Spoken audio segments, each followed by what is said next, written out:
Hello friends, मैं मनोज माथुर।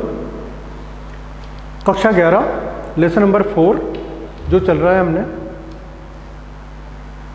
इसमें पिछले वीडियो में हमने कुषाण काल की गांधार मूर्तिकला के बारे में पढ़ा था।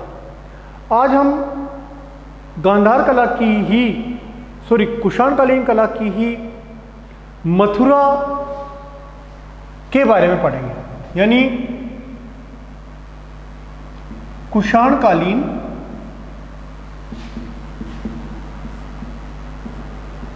मथुरा शैली।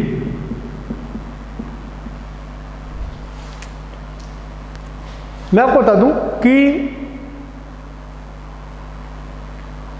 मुख्य रूप से मथुरा प्राचीन काल से ही एक व्यापारिक केंद्र रहा था।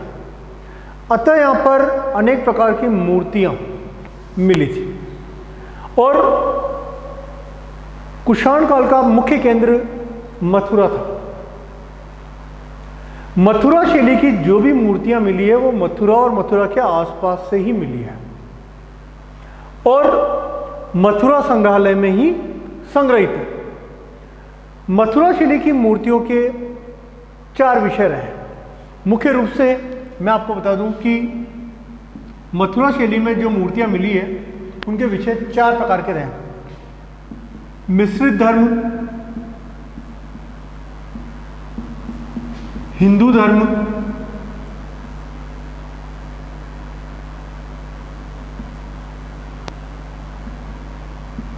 बौद्ध धर्म एवं लोक जीवन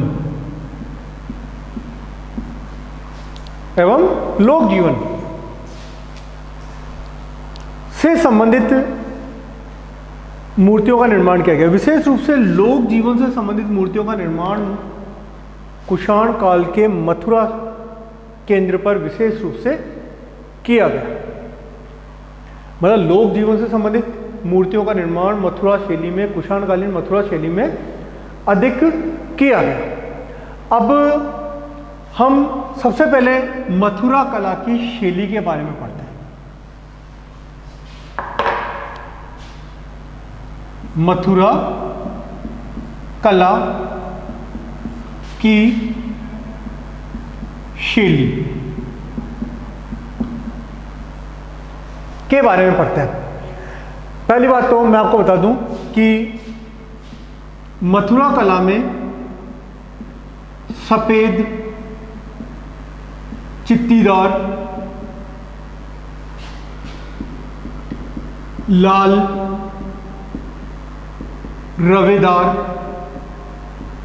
पत्थर का प्रयोग किया गया। मथुरा कला में सफेद, चित्तीदार, लाल, रवेदार पत्थर का प्रयोग किया गया जो फतेहपुर सीकरी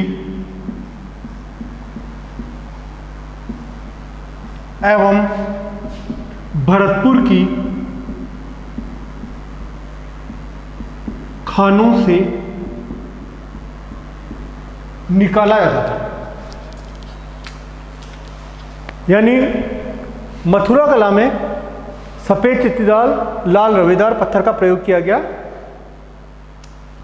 जो फतेहपुर सीकरी एवं भरतपुर की खानों से निकाला जाता था। पहली बात। दूसरी बात कि यद्यपि गांधार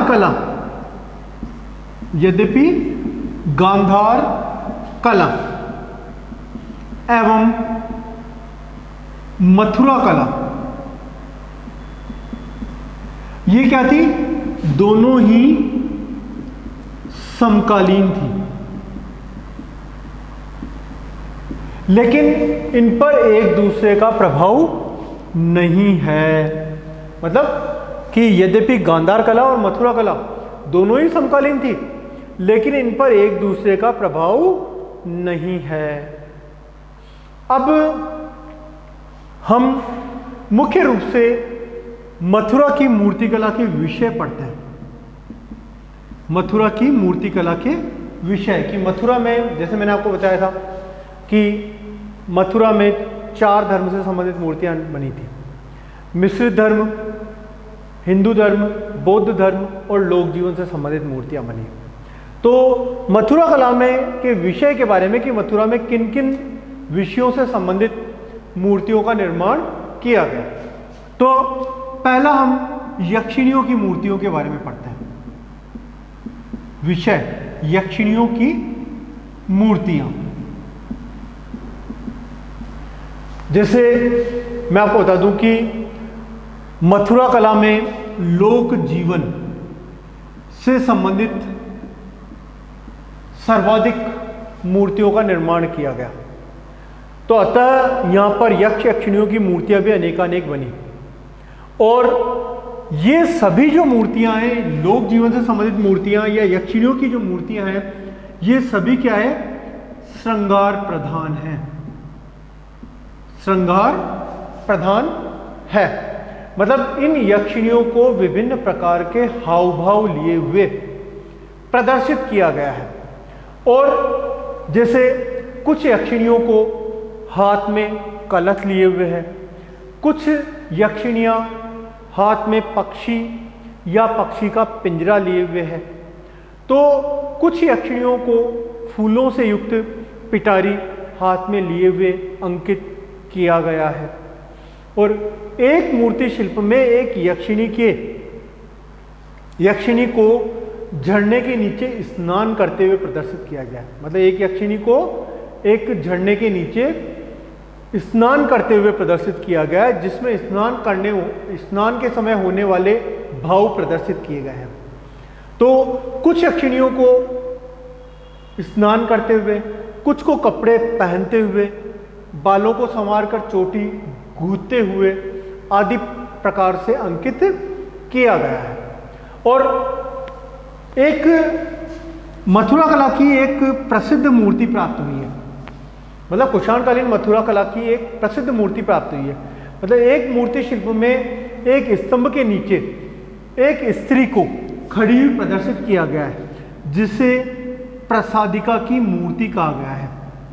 जिसे प्रसादिका की मूर्ति कहा गया है। मतलब एक मूर्ति शिल्प में एक स्तंभ के नीचे एक स्त्री को खड़ी हुई दिखाया गया है और यह मूर्ति प्रसादिका की मूर्ति के नाम से प्रसिद्ध है, जो प्राचीन भारतीय मूर्ति कला का एक उत्कृष्ट उदाहरण माना गया है।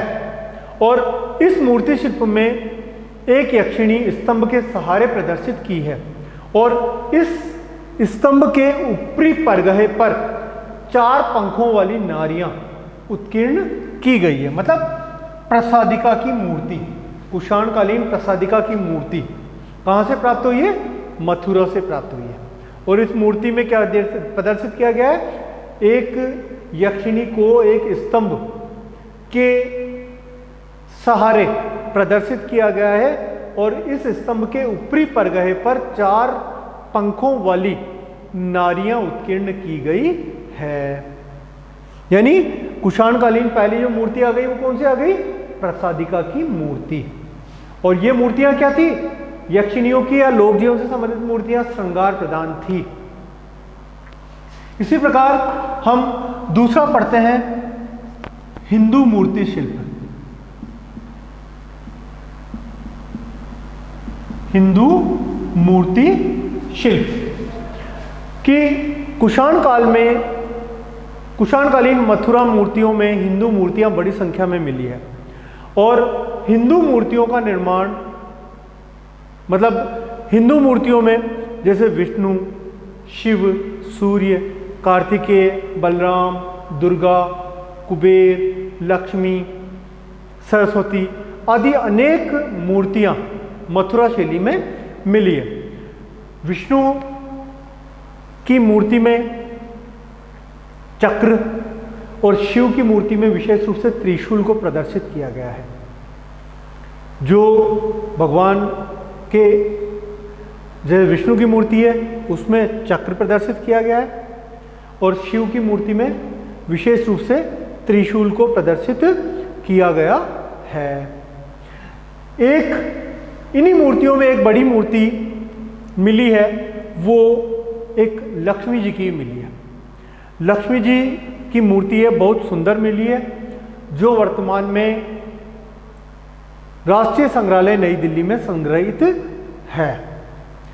अब इसी संदर्भ में हम मूर्तिकला के विषयों में ही हम जो तीसरी चीज पढ़ेंगे वो पढ़ेंगे मुख्य रूप से बौद्ध मूर्तियां। बौद्ध मूर्तियां, जैसे मैं आपको बता दूं कि मथुरा कला में बुद्ध की आसन एवं स्थानक दोनों प्रकार की मूर्तियां मिली हैं। भगवान बुद्ध का दाहिना हाथ अभय मुद्रा में, मतलब अभय मुद्रा मतलब आशीर्वाद देते हुए, और बायां हाथ घुटने पर रखा हुआ प्रदर्शित किया गया है। विशेष रूप से भगवान बुद्ध की मूर्तियों में हथेली और तलवों पर धर्मचक्र बने हुए हैं। और इन जैसे गांधार कला में तो क्या था कि भगवान बुद्ध के सिर के बाल हैं वो कंधे तक लहराए हुए थे, प्रदर्शित किए गए हैं। तो और मथुरा कला में भगवान बुद्ध के का सिर केश विहीन और कुछ मूर्तियों में मुड़े हुए छोटे छोटे बालों को दिखाया गया है। एक बात और कि कुषाणकालीन मथुरा मूर्ति कला में बुद्ध की जो मूर्तियां मिली है वो उन पर प्रभामंडल भी अंकित किया गया है।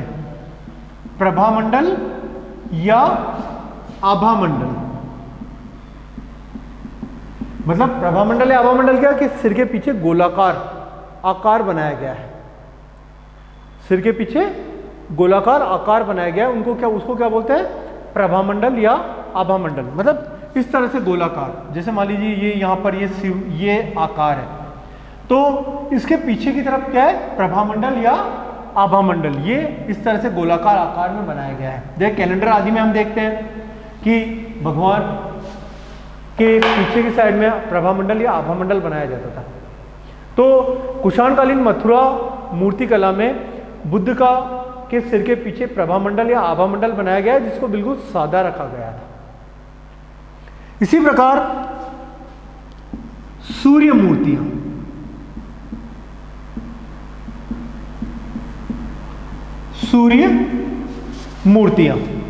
सूर्य मूर्तियां की मथुरा कला में सूर्य को ईरानी प्रभाव लिए हुए मानव रूप में अंकित किया गया है। और सूर्य मूर्तियों के शिल्प पर पगड़ी, शरीर पर कोट, पांव में जूते तथा एक हाथ में कमल और कमल के साथ 2 या 4 घोड़ों से जुते हुए रथ पर उत्कीर्ण किया गया है। विशेष रूप से कुषाणकालीन मथुरा मूर्ति कला में एक सूर्य मूर्ति काफी उल्लेखनीय है। और इस मूर्ति शिल्प में भगवान सूर्य को मानव रूप में लंबा कोट, जूते तथा एक हाथ में कमल और दूसरे हाथ में एक छोटी सी तलवार लिए हुए 4 घोड़ों से जुते हुए रथ पर सवार उत्कीर्ण किया गया है।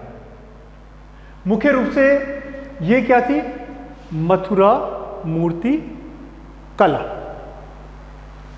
ये हमने क्या पढ़ा आज के टॉपिक में, मथुरा मूर्ति कला, यानी कुषाणकालीन मथुरा मूर्ति कला के बारे में हमने पढ़ा।